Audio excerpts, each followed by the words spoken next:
Chamando para compor a mesa os moderadores, Dr. Eduardo Loureiro e Dr. Rubens Giambroni. Como debatedor convidado, Dr. Leonardo Silveira de Castro. E coordenador, Joana Babo Lessa.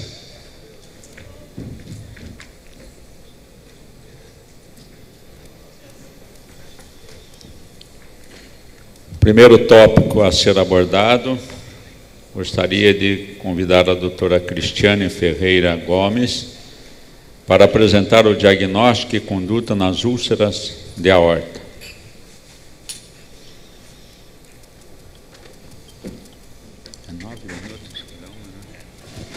A senhora tem 9 minutos para a sua apresentação. Bom dia, gostaria de agradecer o convite da comissão organizadora para falar um pouquinho sobre diagnóstico e conduta nas úlceras de aorta.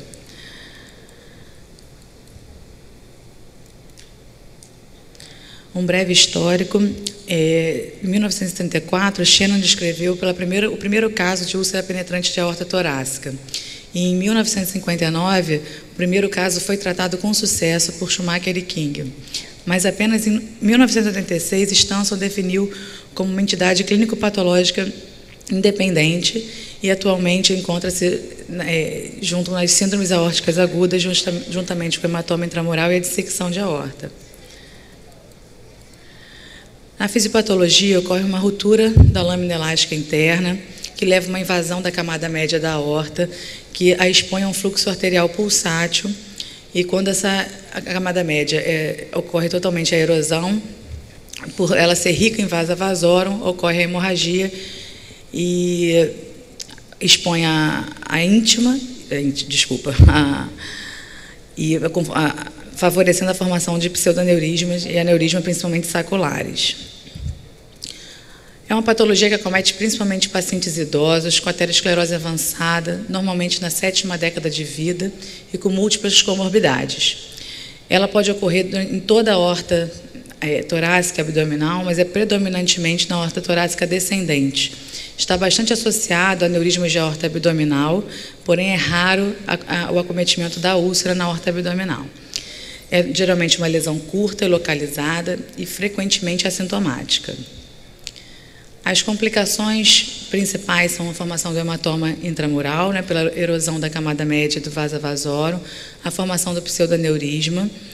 A progressão para a dissecção de aorta ela é rara, mas acontece. A ruptura e a embolização distal, principalmente quando acomete a aorta abdominal. Apesar de ela ter sido descrita em 1939, em 59, o primeiro tratamento, só vem tendo a atenção dos cirurgiões vasculares recentemente, após a evolução dos métodos de imagem, principalmente da angiotomografia, que começou a ser diagnosticado um maior número de úlceras de aorta assintomáticas que não eram diagnosticadas previamente. E com isso começamos a pensar como seria essa história natural, como seria sua evolução, prognóstico, bem como os métodos de tratamento. As indicações de tratamento atualmente estão bem estabelecidas quando temos as complicações ou quando são pacientes sintomáticos, com dor persistente e na presença das complicações já descritas. E nos pacientes assintomáticos? Nos pacientes assintomáticos, alguns autores preconizam o tratamento cirúrgico precoce e outros o tratamento conservador.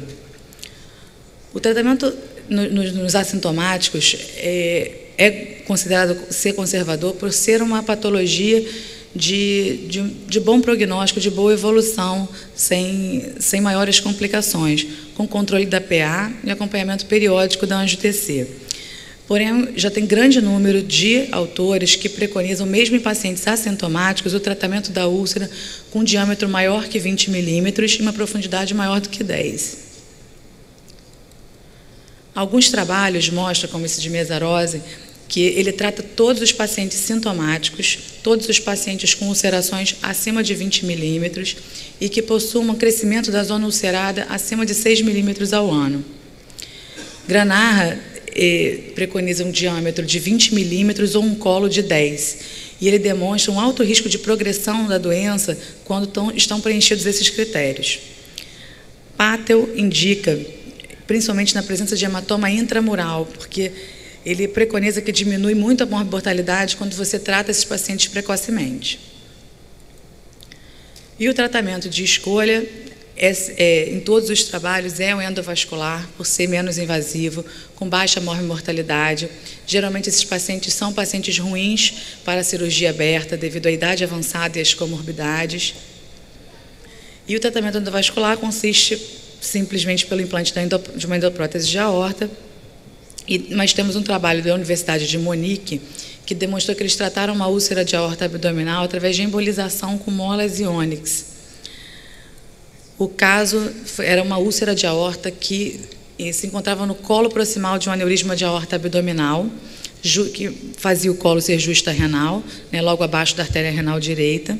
Essa úlcera, ela tinha 26 milímetros de profundidade, de diâmetro, com 18 milímetros de profundidade. E eles pensaram inicialmente em tratar com implante de endoprótese fenestrada ou uma ramificada, pensaram na técnica de chaminé, mas depois, avaliando o caso, julgaram que as ilíacas eram bastante tortuosas, existia um curto espaço entre a mesentérica superior e a renal, optaram por essa técnica alternativa.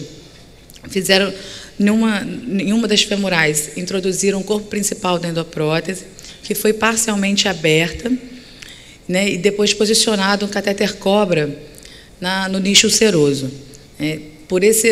Quando abriram a endoprótese, checaram novamente o bom posicionamento do cobra e introduziram por aí 5 molas e 1,5 ml de ônix.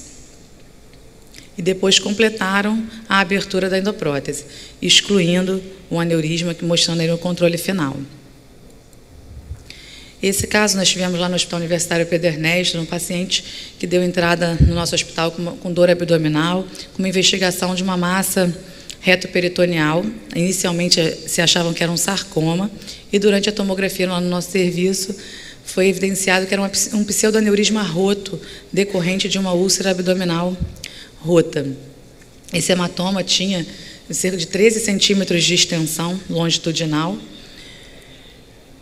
Foi levado, então, para a angiografia, confirmado o diagnóstico, e implantamos uma endoprótese monoilíaca. Esse é o controle final após 6 meses de controle. E, concluindo, a evolução dos métodos diagnósticos de imagem favoreceu ao aumento do número de úlceras assintomáticas encontradas.